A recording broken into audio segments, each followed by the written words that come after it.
I have my evidences, of course. Whatever Atiku people tell you, a thief will not tell you that he's a thief. And I think that Atiku will I don't know whether I've ever slid down a cliff. You know, you are a city man. You slide down a cliff, you tumble by the time you get to the bottom. You somersault. You bring us to that level. Nigeria will be worse under Atiku. Extremely. You don't think Atiku has the capacity? He has nothing. Absolutely nothing. Welcome to Political Nigeria. In this video, you're going to watch a long conversation with Babachir Lawal, the former SSG, that is the secretary to the government of the Federation under the Buhari regime. Now, this man has a lot to say. In fact, it's a bombshell, what he has to say about Atiku Abubakar and the politics, the kind of politics that Atiku plays. He tells us that Atiku will be the worst. He will take Nigeria to the worst situation. He will worsen our situation. He will destroy the country. In fact, he calls him a charlatan. He calls him a thief. He calls him all sort of names. So we need to listen to this man. And here's take. Now, it's a very long video, okay? It's a long video. And I want you to take your time and listen to it. Pause whenever you want and continue, okay? So let's watch Babachir Lawal talk about Atiku. Now, he says he's not condemning the Fulani as a tribe, but he's condemning just that one Fulani man, Atiku Abubakar. So when he talks about the Fulani man, he's not talking about generic. Yeah, he's not using the term in the generic way. He is referring to Atiku Abubakar, who wants to grab power by all means, who rigged the primaries of the ADC, the primary elections of the ADC, who has all these boys planted all over to help him rig the elections. Okay, so this is his complaint and this is his bit. And he says, look, that if you had to choose between Atiku and Tinubu, he says, look, as bad as Tinubu is, he will be a million times better than Atiku Abubakar. That Atiku Abubakar has no character. He has nothing to offer the country. He has nothing to offer the country. He has no competence. Okay, these are his points. Now I want you to watch. Okay, watch. Let it go if you. I wouldn't say directly that you lied, but these are what they say. Okay, Sharon, let's go on. So what evidence do you have? I have evidence. I was on the field. Don't forget that I was. I monitored the congresses, primaries everywhere. I was the national vice chairman for Northeast, so that position allows me to monitor what was going on. And I have my evidences, of course. Whatever Atiku people tell you, a thief will not tell you that he's a thief. So that's it. They are not lies. They are the ones lying by trying to deny what they did. They know what they did, Sean. We're all human beings. They know what they did. At what point did you discover that the election, it was being rigged? At the point it was being done. At the point the results were being declared, and at the point new results were being altered. At which point? So there are different stages during the primaries? No, there are no different stages. The election primary is a process. Start with the clearance, clearing of the appeal, then you go for the congresses themselves. At the congresses, that is where election is conducted at the ward. From the ward, it's collected at the local government. From the local government, it's collected at the state. Now, in some states, as we speak, electoral officers are yet to arrive at the ward for election as we speak. But they've announced the results. That is it. Up to today? As we speak, some electoral officers in some states are yet. Like which state is that? Even Adamawa. They have not taken. Even Borno. They've not transmitted the result to the. They have not gone there to conduct the primaries, like a southern Borno. They have not gone there to conduct the primaries, but results have been announced. I have people. If it is something you can bring a crowd of those on the field to testify, I can bring them now. So I'm asking you because I know that that primary as an election is a process. So there are videos that we saw, and not only in your political party, where we saw 1, 3, 7, 9, 21, like that. Is that how they rigged it, or it was when they were documenting the result? See, I give those people credit who pretended that there are even people queuing up and counting. I give them some little credit. As you know, first of all, you must know that I was a very significant member of the party. I was the national vice chairman for the Northeast. So there, people would phone me, sir, up to now, the electoral materials have not arrived in Southern Borno. Sir, they are just writing the result on a sheet of paper. Sir, they are just allocating the result. And now let me tell you specific examples. In my local government, when they were waiting for the electoral officials to arrive early on, they never arrived. So I said, who are the people who are supposed to conduct those elections? And from the chairman, I've got the name of the person that was supposed to be there. And phoned them. They were still in song. They phoned and they were in song about 100 kilometers from home where they were supposed to be, and they had the results already. You know, so all these things. Don't tell me. If I can line up thousands of people who will come here and tell you that we were waiting till midnight and the electoral officer didn't come. It's not a matter of conjecture or anything. Sure. When you allege that that the process was rigged, are you alleging that Atiku personally compromised the primary, or are you accusing specific party officials? Who exactly are you accusing? I'm telling you that I have evidence of some people where Atiku's people or himself were phoning them, announce this man in Adamawa State. I have proof. They are there, they are alive. People who were, even as I was coming here, somebody was telling me, his protocol officer in Michika was telling us, how can you give Atiku this type of result? In my local government, where I saw that he got 1,000 something votes, and some other people, one man got 22,000 votes. The result that was being announced, somebody told me, sir, this man is not writing the result that we brought from the field. I phoned him, my friend, why are you changing the result? He says, sir, how can you disgrace Atiku in his own state? This is our leader. All those things. So why don't disgrace yourself by asking me for proof of something that is in abundance? So, in essence, you are inferring that Atiku had agents which he used to manipulate the process. No, let me tell you. When we're forming the ADC, there are groups formed the coalition, isn't it? One of the most significant groups in that coalition was the PDP. And they came in, bought their leadership. What the PDP arm did to us was to trick us into thinking that their leadership that joined us were part of us, and they were interested in conducting a free and fair election. Like my chairman would say, why are we here if we are going to do the same thing that the people we left behind were doing? Let's do the right thing. You know, we had examples about this. When we went for the first primaries we had was in Ekiti State. And the results were one kind. And the chairman was not happy about it because he suspected that those results were not genuine. To the extent that it took a lot of persuasion for him to accept that the results should be upheld. And part of the things he was telling us, why are we here if we are going to do the same thing that where we left? You know, so we thought that we are going on with the honest people, good people, will give a level playing field for everybody. And but you see, the thing with Atiku is this. He's been in this thing for ages. Is that it? For ages. And along the line, he has some drugs that left behind as he was moving.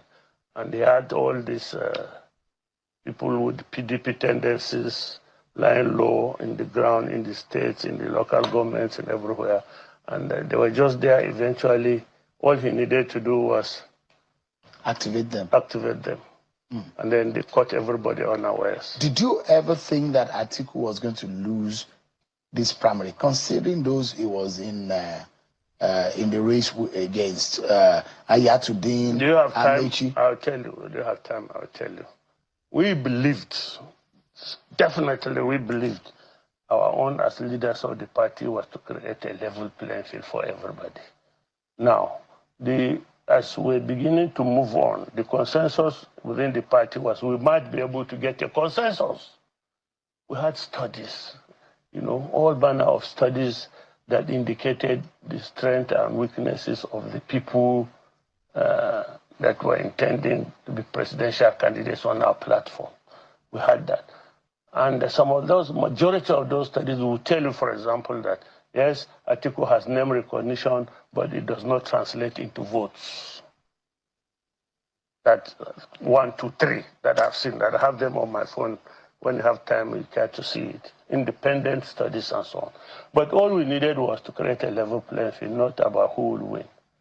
Now, I tell you, somebody like Rotimi Amechi was very confident, extremely confident, that if we are going to go to primary elections, he would win. Everybody around him was extremely confident that Amechi would win. And as for me, somebody like me that has been in this process for years too, I was watching the indices to see where his confidence was coming from. And you could see among all the 3 candidates, he was the one that was moving around, that was working hard to see that he got the ticket. And every now and then, to validate what he was saying, we would ask our people on the ground, this Amechi, do you know him? Yes, Amechi was here yesterday. He spoke to this man, he spoke to that one, he spoke to that one. He was there. So he was confident he was going to win it. Then we have Atiku Abubakar, who was, that time we used to wonder, what is he going to do to win the primaries, because he was practically not doing much. He wasn't talking, he wasn't campaigning, he wasn't going anywhere. So we're wondering, how was he going to do it?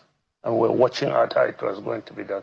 And Hayati didn't come in very late, he just came in towards the tail end of the process. Suddenly he was there in our party, he was attending meetings, he was that. So that's how we rated them. But of course, it's not for us to judge. Every one of them had confidence that he was going to win. And as party leaders were satisfied that. But you see, the chairman had one phobia about primaries. He was a very experienced man too, longer in the politics than us. He would say, you cannot guarantee primaries because he will be here in Abuja and he cannot guarantee what is happening in Gembu or what is happening in Lela, in Sokoto, because he cannot guarantee. Because first of all, there was this realization that ADC didn't have the capacity to organize direct primaries. It was a mini national election. Difference between the logistics for that election and the logistics for INEC is that INEC goes to the polling units, whereas that of political parties stops at the wards. But even then, I think 8,804 wards were highly unlikely to get the finances to do it. We highly unlikely to have the manpower to go supervise. We are not in a position to get the police, the military, the DSS to supervise to make sure the system is safe, the system is secure. We realize this. So the best option would have been a consensus in which the candidates will sit down together and come to an agreement as to, okay, this is the man to do. And we're praying for that. Some of us, activists sort of within the party, were working on it, trying to see that this consensus was obtained. The national chairman, of course, made it his priority to get a consensus. And when about 4 or 5 days, less than a week to the primaries, to the end of the process, the timeline, it was clear they were not going to agree to a consensus because they will agree, we agree with consensus provided it's me, which means there's no consensus.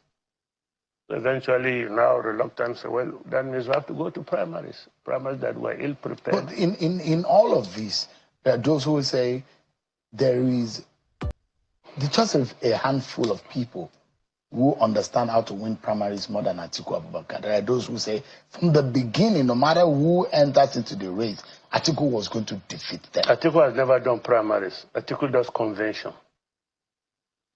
Atiku has never done primaries. But those are, it's called a primary too. No, you go to the primary with the delegates. Because it was an indirect primary. So. Yes, indirect. Primaries with delegate system. He has never gone to direct primaries, so to say. So you think he's not popular enough to be able to win in a direct primary? That's your thought? Let him. The thing is, look, if he's popular, allow this process to work. But the accusation is that you worked for Ayatollah. Yes. How much did you collect from Ayatollah? Collect like how? To help Ayatollah for now, let me give you a story. I was just there, helping, as I said, working on the system, trying to see that we get a good candidate that will win us the election. Wondering, and we talk to people, we talk to the candidates, we go talk to people who can get them together and talk to them. I was at the heart of it, along with one or two other people. And then one morning, I went to the chairman, and I came back from Kaduna, and I went and I said, what are we going to do now? Which is the direction? Because we are running out of time. Is it consensus now, or we go to the field? Or go to the field? And he says, I don't know. So I analyzed the candidates for him. And he sort of, agreed. Well, he didn't disagree with my analysis, and that he was going to work more to get a consensus. So I came back. That was on a Sunday. And we agreed with the chairman and said, well, let's go and pray about it, think about it. Maybe tomorrow God will reveal something to us, the direction to go. Did you come and tell me if God reveals something? I said, let's go and pray and fast. I'll come on Wednesday. And he says, no, Wednesday is too far. Think about it. I said, okay, sir, let's go and think about it. Let's pray about it. And I'll consult also other critical stakeholders. I went home, I slept, I didn't sleep. I woke up in the morning. I didn't have anything to go and tell him because my position hadn't changed from Sunday night. Tuesday, I avoided him. Again, because I couldn't see the light at the end of the tunnel. Wednesday morning, now I was getting desperate. I woke up confused, worried that all these things we have done for me is for Atiku to become the presidential candidate, to be a disaster for me and the people that look up to me for guidance on this. That's why I just woke up and went downstairs to my office. And then one of my friends phoned me. He said, sir, can I come? I said, yeah, you can come. And he came and met me in that despondent mood. And he said, sir, I didn't sleep. So why? He said, in fact, sir, I cried this morning. So all this thing we have been doing is going to go to nothing. What does it mean by nothing? I mean, Atiku was going to win. If he was going to be the candidate, it's nothing. Because we have, as I told you, some of us have access to some studies that showed he could not possibly win the election for ADC. So I said, and then there was this, there was this other accusation that Nigerians were pouring at us, and this party was formed by Atiku. It is his party to make him president. And then we continue to tell Nigerians, it's not true. This party is open to everybody. And then suddenly, he now becomes the candidate. That means we had been lying all along. And he was encouraging this line of thinking in the society, he himself. Because I know one or two people who told me that he told them that this is his party. Now, so the man asked me, he said, sir, I have an idea. I said, what is it? He said, this hire today, is a corporate guru. He's very well known in the corporate world, and he's come into this party with that baggage, and he has international recognition. He's a world-renowned economist. If by any chance we're able to present Hayatuddin as a candidate of this party, first Nigerians will be surprised. They will say, where did we get this man from? And then, but as we begin to expose who he is, they begin to understand our seriousness about the Nigeria that we are going to bequeath to him. We need a leader that has full command of the economy, both local and international, and there's none like him. We need a Nigerian who has been a victim, direct victim of this insurgency or whatever. He's a small tribe. He's a Shua Arab from Borno State. And if you know the geography of Borno, majority of the victims of the insurgency are at the northern tail of Borno, which borders Chad and Niger. And that's Shua Arab territory. And they bear the brunt of all this. So we felt that a man like that will not need to be told the dangers of the insecurity we are in. He's a Lagosian. I mean, since he grew up, left university, started practicing his businesses, he was in Lagos, so he's cosmopolitan. So he said, if we can project this man, Nigerians will take us seriously. So that's how you started working so for I said, that's a good idea. Then my hope, I said, oh, this is a very good hope. My hope, I said, now we have it. But how do we now do it? Because he just came to the party literally yesterday. And he said, let's go and pray about it again. You know, pray.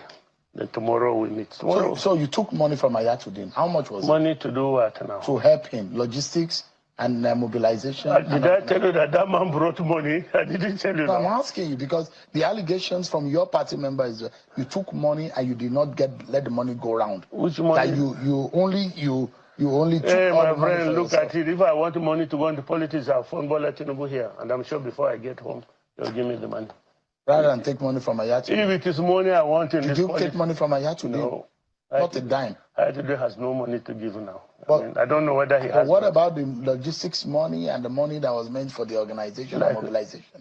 I don't know who did. They're accusing you that you did not share the money out. I don't know who did that now. Maybe they were there now. If Ayatollah gave money, Sean, please tell me the person who was there who had to give me the money. Maybe he's here to deliver it. I'll go and collect it.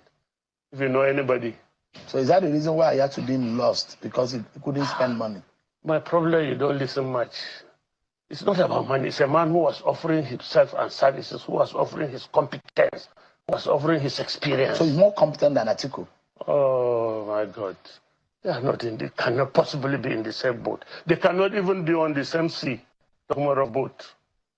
Did you know what I'll tell you? For years, he was chairman of the Nigeria Economic Something Forum. When we were young, I'll tell you another thing. Hayatuddin was in the university almost around the same time with me. Now, Hayatuddin, I think maybe he had some godfathers, maybe he's Ajabota. You know, there are some people that have early start in life. And while we were busy struggling to become senior engineers or principal engineers in industry, Hayatuddin was already group managing director of New Nigerian Development Company, NNDC, that inherited the assets of the Northern Nigeria. As a young person? As a young person, almost 34. He was already a group managing director. About 20-something or 30-something companies that NND, the Northern Nigeria, owned. And do you know what? The governor, the board members, so to say, were the SSGs of the states, and the owners were the governors, the 19 governors. You know, they were the ones that regular, and since that, at that age he was already when we were struggling to be level 12, level 13, he had a good head start.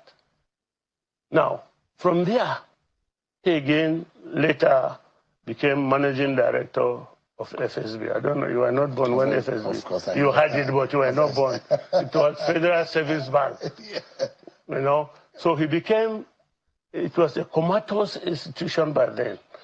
Suddenly it became a big institution. I knew this because one of my friends, who was one of his classmates, was also the accountant, the financial controller of FSB at that time. So we used to visit, I used to visit him in office in Lagos. So I knew Hayatuddin was there. I knew what he did with the bank and so on and so forth. And then eventually went into industry, headed many banks, participated in so many other things, and remained as a Lagos boy. As a Lagos boy. One day somebody told me, Biggie, let me tell you, if we take this man, I can assure you, even money for the campaign will not be a problem because I know he made about 100 or so billionaires in Lagos. They'll come and do it for him. Give me a moment, sir. We need to take a break. But when we return, why did Babachir Lawal walk away from the ADC after his presidential promise? Was the process truly compromised, as he claims? Or is this simply a fallout from a bruising political contest? We'll also examine his explosive remarks on Atiku Abubakar, the controversy surrounding his Kachala comments, the debate over ethnicity and leadership in Nigerian politics.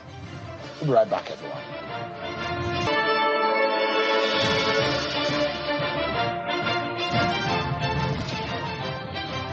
Thanks so much, everyone, for staying with us. So if you just join, we've been discussing the growing controversy within the opposition ADC ahead of the 2027 election, the resignation of former Secretary to the Government of the Federation, Mr. Babachir Lawal. And that has sparked a lot of debate and intense controversies within the party and generally in the political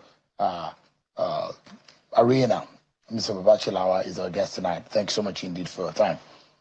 But there are those who will say, why are you crying more than the bereaved? Amechi has moved on. Ayatollah has moved on. You were not in the race. She'll give me a break. See, I've been in Nigeria 71 years. I know what Nigeria used to be. I know what Nigeria now is. And I know what Nigeria ought to be. So I'm a bereaved.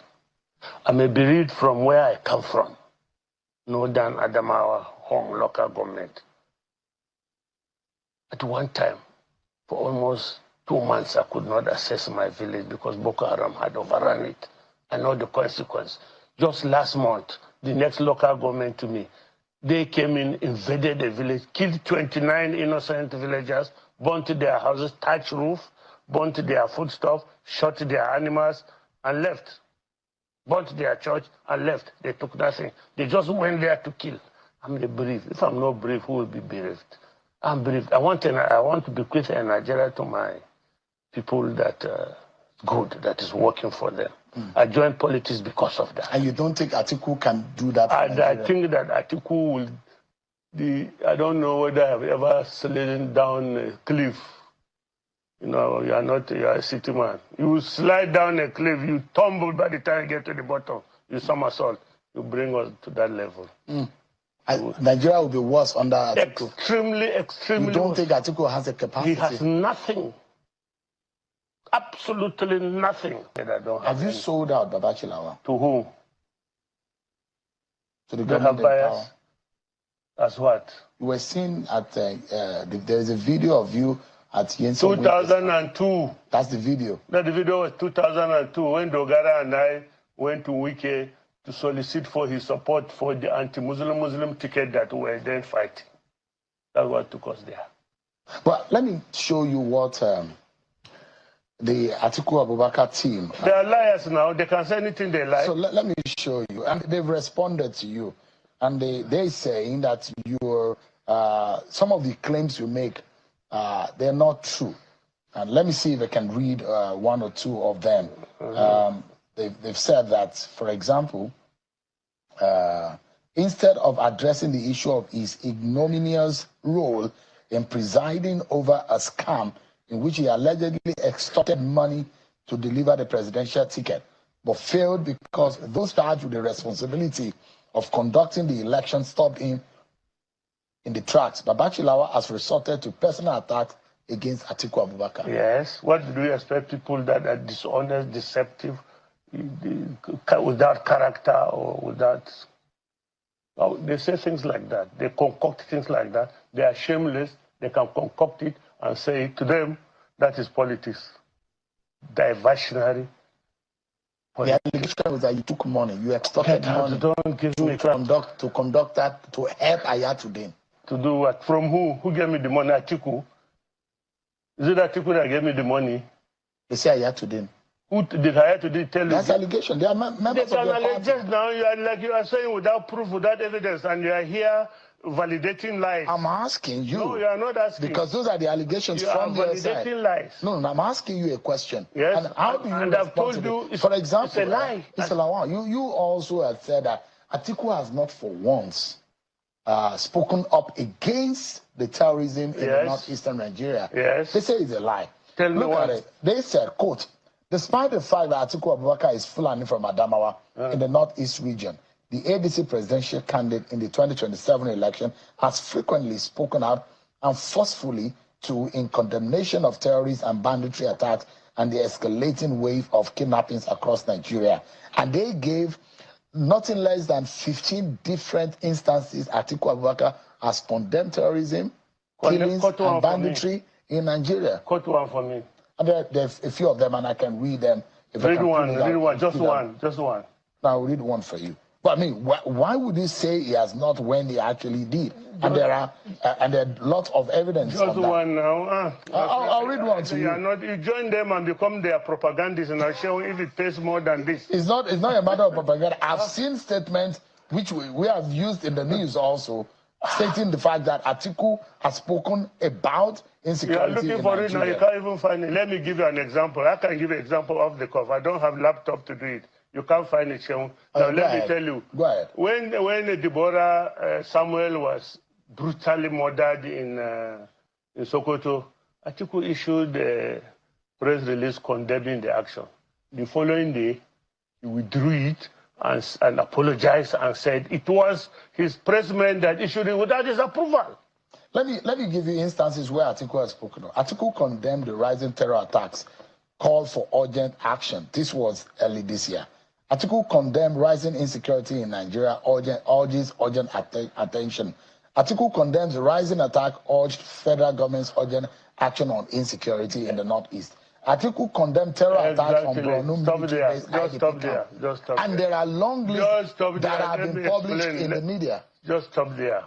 I said Atiku condemns, in general terms, the rising terrorism in Nigeria. Atiku has not condemned that Turji stopped about 27 Hausa people in a bus and brought them to life. Atiku did not condemn that. What are you saying exactly? I'm saying what are you alleging? You can politicize issues and make general statements that I condemn terrorism because you want to put the government on the spot. But you don't condemn the real action and the actors. What would you have loved Atiku to say? I would have expected Atiku, for example, to say we condemn what Turji is doing. Or we condemn where the headsmen call them headsmen. Why do you think he could be hiding from condemning Turji or any of the bandits? After this, I'll take you to Atiku so he gives the appointment. I don't need that. You need it. When you see it, you sound more... I'm just asking you a question. And when the Atiku people came, I asked them... That's not condemnation. What are you inferring? Are you saying that Atiku is supporting terrorism or supporting bandits or what? What I'm saying, my brother, is that coming to there trying to put the government on the spot and politicizing terrorism, government is not doing enough, government is not doing it. It's not the same thing as when 200 people were kidnapped and taken into the bush and then they killed some of them. It's not enough. It's not enough that he's not... I've never heard him, for example, condemn, except me, when imams go on the television and threaten that if you say anything against Prophet Muhammad, we'll go after you and kill you. I've not heard him condemn that. I've not heard him condemn like the ones that happened in Ibadan recently. He just kept quiet about it until the thing that then he will say, government is not doing much about terrorism. This is the politics. What exactly are you saying here? What I'm saying is that he has no sympathy for the action and for the victims. What he has is sympathy for the politics of it. Your Kachala remarks. By the way, what's Kachala? Kachala is the etymology of the word Kachala. Comes a Kanuri word for leaders, commanders, leaders, and things. Just go and check it, right? Before you come here, I should have said. Of course, I do know what I just wanted to explain because that remark has been criticized as something that has created a lot of ethnically charged. And if you look back, Mr. Lawal, do you accept that language looks like an ethnic profiling of an entire ethnic my group? Friend, am I the first person to call it Fulani bandits? Am I the first person? Is it right thing to say? But have you heard it from me? Now, when you say things like this, when they came after me that I was ethnic profiling Fulanis, I said, well, if by attacking Atiku, by telling Nigerians that Atiku will be a disastrous president, amounts to attacking Fulani, so be it. I've no problem. It's their own, it's their connotation, it's their interpretation. Why do your people see you as a betrayer? You're an Adamawa man.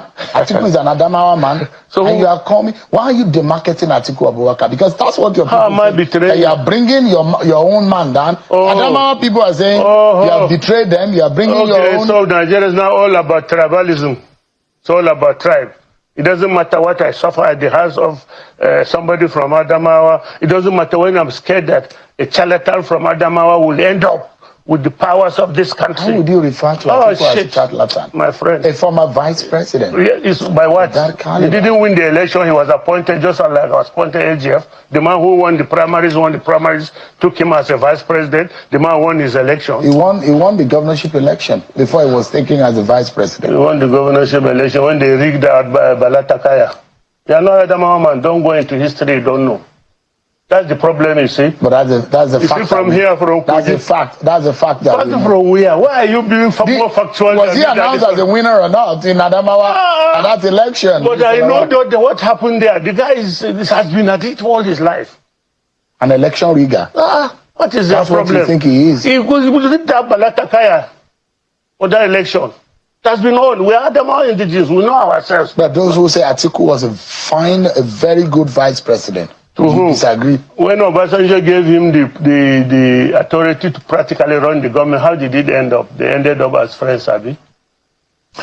Isn't this some kind of hypocrisy, as some of your people have described it? You served under President Muhammadu Buhari, a Fulani man, as SGF. Yes. How do you reconcile now that you don't think that a Fulani man is fit enough? This Fulani man, not a Fulani man. This Fulani man. This particular one. What did Atiku do to you? Is this personal?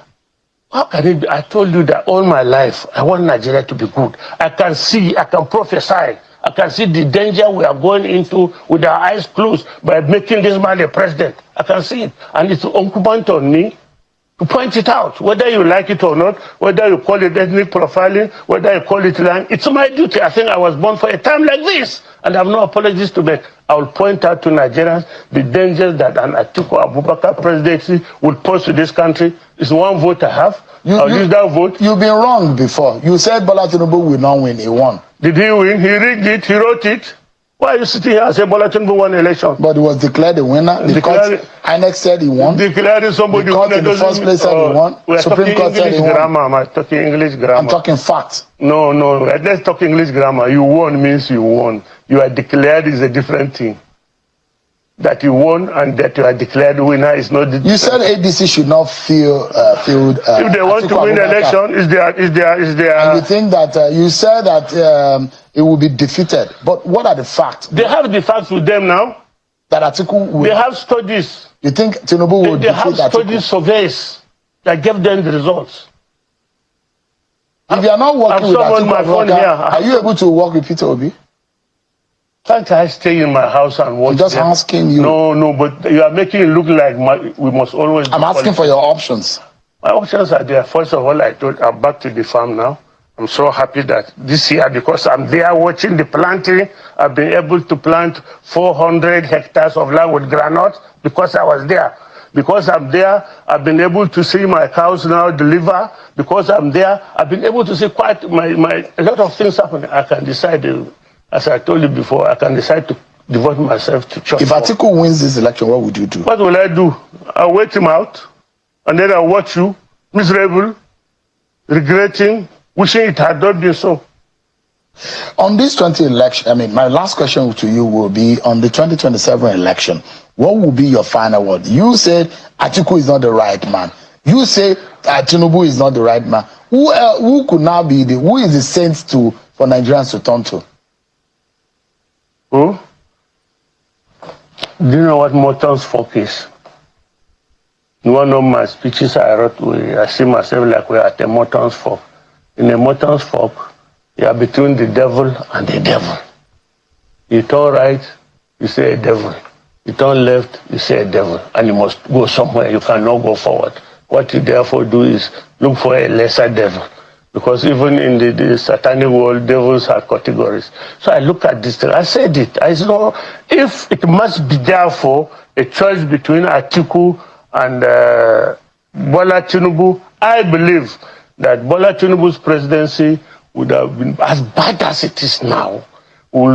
on a comparative level, Bola would be an excellent president compared to what this man would plunge us into. I said that. It's written. Babachir Lawal, former secretary to the government of the Federation, perhaps one of the most controversial voices in today's politics. But thank you so much indeed for coming. You have to change your mind of it because I'm only doing you good. I'm only saving you from danger, from disaster. From what disaster is that? From the hurricane that is coming on you. Which one is that? Atiku hurricane. It will swallow you. It will envelope you. Kachala Bashir Lawal, Babachir Lawal. Yes. Kachala Lawal. Yes. See, I'll show you a picture. Somebody draw and making me a lieutenant general. I'll show you the picture. Well, thank you so much indeed. That's how far we can go on the program tonight. Many thanks everyone for watching.